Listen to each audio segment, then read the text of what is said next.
Morning, you all. Myself Purushottam Chaudhary, BTech CS. Today, I get a topic nanoscience and technology, so I present a presentation on it. So let's get started. Nano technologies वो technologies है जिसमें बहुत छोटे particles atoms को लिया जा सकता है। ये टेक्नोलॉजीज इतने इफ़ेक्टिव हैं कि फ्यूचर में इसको इस्तेमाल में लिया जाएगा। नैनो साइंस का इस्तेमाल केमिस्ट्री, बायोलॉजी, मटेरियल साइंस में, इंजीनियरिंग में किया जा सकता है। नैनो टेक्नोलॉजीज़ किसे कहते हैं? अगर इसकी बात की जाए तो नैनो टेक्नोलॉजीज़ एक ग्रीक वर्ड है जिसका मतलब होता है सूक्ष्म यानी छोटा। नैनो टेक्नोलॉजीज़ वो टेक्नोलॉजी साइंस है जो बहुत छोटे तत्वों से बना होता है। नैनो टेक्नोलॉजीज़ वो अप्लाइड साइंस है जो 100 नैनोमीटर से भी छोटे पार्टिकल पर काम करती है। नैनो टेक्नोलॉजीज़ को एटॉमिक, न्यूक्लियर, सुप्रामोलिकुलर स्केल पर कंट्रोल करने की स्टडी की जाती है। नैनो टेक्नोलॉजीज़ क्या है, क्या कर सकती है? अगर इसकी बात की जाए तो आज भले ही नैनो टेक्नोलॉजीज़ पर ज़्यादा से ज़्यादा जोर दिया जा रहा है, लेकिन नैनो साइंस और नैनो टेक्नोलॉजीज़ कोई नया टर्म नहीं है, क्योंकि बहुत टाइम पहले से ही केमिस्ट पॉलीमर बना चुके हैं। कंप्यूटर चिप्स में भी इसका इस्तेमाल पिछले 20 सालों से होता आ रहा है।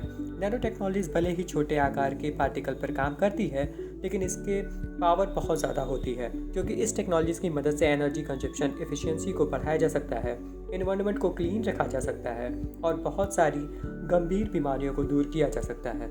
इस टेक्नोलॉजी की खास बात यह है कि इस टेक्नोलॉजीज़ की मदद से बनाए गए प्रोडक्ट्स, रोबोट्स छोटे हो गए हैं, वज़न में हल्के होंगे और प्राइस में काफ़ी सस्ते होंगे, और इनको बनाने के लिए रॉ मटेरियल भी कम लगेगा और एनर्जी रिक्वायरमेंट भी कम होगी। इस टेक्नोलॉजी की मदद से बायोसाइंस, मेडिकल साइंस और इलेक्ट्रॉनिक की फील्ड में तेज़ी से उछाल आ जाएगा। नैनो टेक्नोलॉजीज़ के आइडिया की बात की जाए तो इसका आइडिया कहाँ से आया, तो फिज़िक्स रिचर्ड फैनमैन के उस लेक्चर से आया जहाँ उन्होंने कहा कि there's plenty of rooms at the bottom. और 29 दिसंबर 1959 कैलिफोर्निया इंस्टीट्यूट ऑफ टेक्नोलॉजी में एक फिजिक्स सोसाइटी में कही गई ये बात नैनो टेक्नोलॉजी के आधार बनी, और एक दशक के बाद ही प्रोफेसर नोरियो तानागुची ने नैनो टेक्नोलॉजीज़ वर्ड का यूज़ किया। और 1981 जब इलेक्ट्रॉन माइक्रोस्कोप सूक्ष्मदर्शी का आविष्कार हुआ, तब से नैनो टेक्नोलॉजीज़ पर रिसर्च चल रही है, और आज नैनो टेक्नोलॉजीज़ को प्रयोग में लाने के लिए तेज़ी से प्रयास किया जा रहा है। नैनो यानी बहुत छोटा। नैनो साइज़ को समझें कैसे, तो 1 नैनोमीटर बराबर 1 बिलियन 1 अरबवां होता है, और 1 इंच में 25 मिलियन 400,000 नैनोमीटर होते हैं।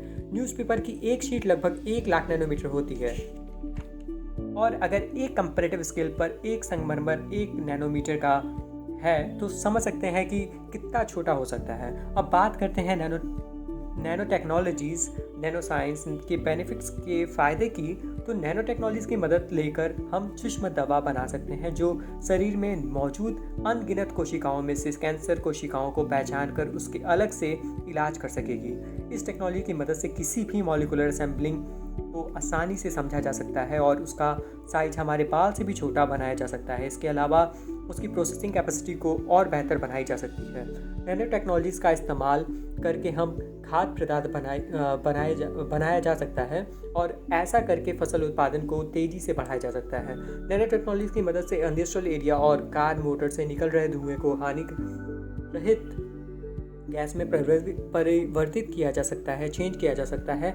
ऐसा करने से वायु प्रदूषण को कम किया जाएगा, और इतना ही नहीं, आगे चलकर नैनो टेक्नोलॉजीज़ को इस्तेमाल करके बल्ब में हो रही बिजली का खपत को कम किया जा सकता है और बल्ब की रोशनी को बढ़ाया जा सकता है। तो हम ये भी कह सकते हैं कि आने वाले टाइम में नैनो टेक्नोलॉजीज़ का ही होगा, जब हर फील्ड में नैनो टेक्नोलॉजीज़ का इस्तेमाल होगा और बेहतर बदलाव हर फील्ड में देखा जा सकता है, हो सकता है।